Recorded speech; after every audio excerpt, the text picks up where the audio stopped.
fundaciones, la gente que llega ahí siempre se queda pero impresionada, y todos sabemos que el País Vasco de hoy no es en absoluto comparable con el de hace 35 años, o sea, el nivel de organización es mucho más bajo que hace 30 años, pero sin embargo así la gente dice, pero ¿cómo es posible una fiesta popular y el mejor sitio no está reservado no para las multinacionales cerveceras, sino para las organizaciones populares o sindicatos como la CNT? ¿Cómo es posible eso?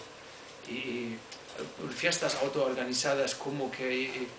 ¿Y por qué el folclore es de izquierda? ¿Y por qué hay tantas pancartas? ¿Y por qué la gente reivindica a los presos políticos? ¿Y por qué el sindicalismo, como tú dijiste, un sindicalismo supuestamente social cristiano es más de izquierdas que el sindicato comunista en nuestro país? Y claro, y muchísimas preguntas así. Entonces yo creo que todo, o sea, me parece completamente desacertado hablar de Basquite, sino más bien que hay un terrible vacío en la izquierda europea y los intelectuales europeos de que no investigan ese caso, porque muchos de los problemas que hoy se plantean a nivel teórico, político en otros países tienen respuestas o propuestas por lo menos concretas allí, ¿no? Y yo los organizo hay como 5 puntos que me interesan, ¿no? Primero, ya lo mencionaste, es la hegemonía. Yo creo que voy a andar breve por los puntos. Pues yo creo que las cosas que más nos vendieron, ¿no? De que hegemonía hoy día es prácticamente conseguir mayorías parlamentarias, y yo creo que es totalmente equivocado decir eso. Hegemonía es la capacidad de una clase dominante, por lo menos según Gramsci, de crear un consenso en la sociedad de que el orden existente, incluido su explotación, es a favor, está haciendo bien a todos, ¿no? Eso es la idea del consenso, ¿no? Que se construye. Y entonces la contrahegemonía es romper ese consenso, ¿no? Y cuestionar la narrativa, y además hacerlo a través de prácticas, discursos, prácticas culturales, prácticas cotidianas, relaciones solidarias cotidianas, ¿no? Y yo creo que es eso, ¿no? Lo que diría que eso es la hegemonía, contrahegemonía de la izquierda vasca o de los movimientos populares vascos han sido bastante desarrollada, ¿no? Hoy día menos que en los 80, pero todavía, ¿no? En los 80 es muy visible, ¿no? Con las rock radical vasco, las fiestas populares, el folclore, pero todavía hoy, o sea, llegas a un pueblo de folclore y todos son jóvenes así comprometidos con temas sociales, o llegas a un caserío y cualquier mujer te defiende posiciones de la clase obrera, ¿no? Y cuestiona la narrativa del poder, ¿sí? O sea, no es...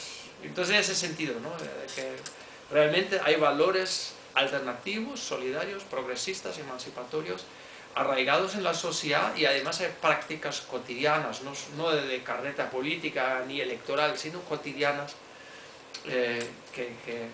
que ayudan a socializar esas ideas. Bueno, eso es lo primero. Lo segundo, yo creo que ha habido en el marxismo como un gran vicio, un gran error de despreciar lo comunitario, ¿no? Marx, los famosos escritos sobre el colonialismo británico, inglés, en la India, donde decía más o menos de que el colonialismo inglés es muy bueno porque destruye las comunidades reaccionarias tradicionales, ¿no? O lo otro, pues los escritos de Marx sobre los campesinos, donde dice que los campesinos son lo peor prácticamente, ¿no? Porque, bueno, su perspectiva llega hasta aquí.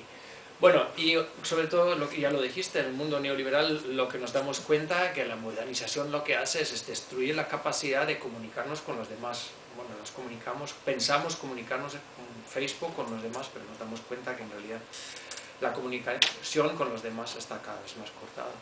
Y nos damos cuenta que la comunidad en ese sentido es algo esencial para cualquier proyecto emancipatorio alternativo, ¿no?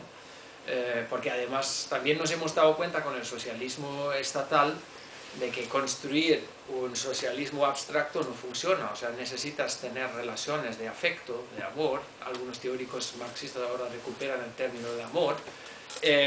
Necesitas las relaciones de afecto para que esto funcione. O sea, tú estás dispuesto a no entrar en relaciones de intercambio de equivalentes o en relaciones mercantiles, de dar, aunque no sepas si te va a devolver, estás dispuesto a darlo cuando tienes relaciones afectivas. Y entonces eso significa que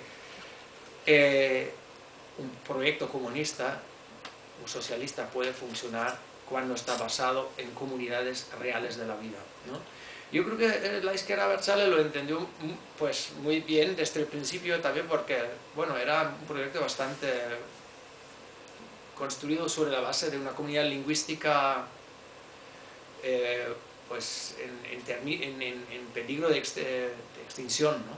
Entonces yo creo que siempre han tenido eso, y es también una cosa muy llamativa para nosotros como alemanes llegar a un pueblo de 500 habitantes, 1000 habitantes, 10.000 habitantes, y darte cuenta que es más progresista que la capital Bilbao, ¿no? En Alemania el discurso es: lo progresista son las grandes ciudades, ahí tienes la cultura alternativa.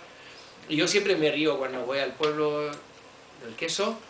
En verano, por ejemplo, en las fiestas hay teatro feminista, y claro, los caseros a veces se quedan con los ojos un poco raros cuando las mujeres ahí sacan sus obras de teatro, pero te das cuenta que son pueblos que igual tienen 80%, 70% de votos de Bildu, ¿no?